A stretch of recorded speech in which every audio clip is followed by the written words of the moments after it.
चांद रात शरीयत इस्लामिया में लैलतुल जायजा कहलाती है और अल्लाह ताला जल्ला शानुहु बंदों को इस रात नवाजता है कि पूरा महीना तुमने रोजे रखे और अब मैं तुम्हें उसका सिला अता करूंगा।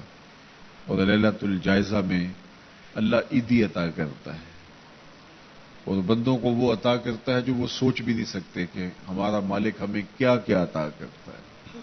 हर शख्स जो ईदी देता है वो अपनी ताकत के मुताबिक देता है ना, कोई 10 रुपए, कोई 20 रुपए, कोई 50 रुपए, लेकिन कोई ऐसा भी होता है कि जिसके पास फरावानियां होती हैं तो फिर उसकी ईदी तो उसकी ईदी होती है। तो हर शख्स अपनी कैपेसिटी के मुताबिक ही ईदी देता है ना, तो फिर अल्लाह कितनी ईदी देता होगा, वो कितनी करम नवाजियां फरमाता होगा। तो यार जब ईदी लेने का वक्त हो उस दिन हम बाजार में हो, जब ईदी लेने का वक्त, कुछ लोग अपने सारे काम और सारी खरीदारी चांद रात के ऊपर छोड़ते हैं कि उस रात को हम बाजार जाएंगे। कुछ लोगों को शौक होता है उस रात बाजार जाने का, हालांकि बाजार शर्रुल अमाकिन, बुरी जगह, सबसे बेहतर जगह अल्लाह के घर मस्जिदें हैं और सबसे बदतरीन जगह बाजार हैं।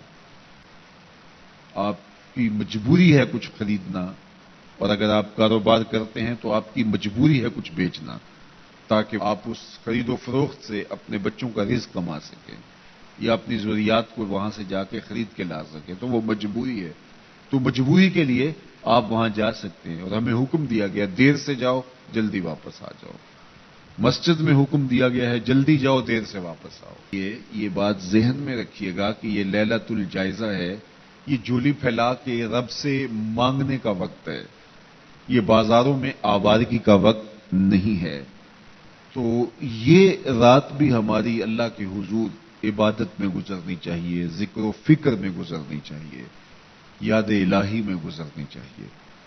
तो लैलतुल जायजा को कभी जाया न कीजिए और इस रात को बर्बाद न कीजिए। सारे महीने की मेहनत आपने जो की, अब उसका सिला लेने का वक्त है, अब ईदी लेने का वक्त है। तो ईदी लीजिए अपने रब से, झोलियां फैला फैला के लीजिए, उससे खैरात मांगिए, उसकी करम नवाजियां और उसकी रहमतें तुम्हारे ऊपर बरसेंगी तो उनको अपने दामन में समो लीजिए।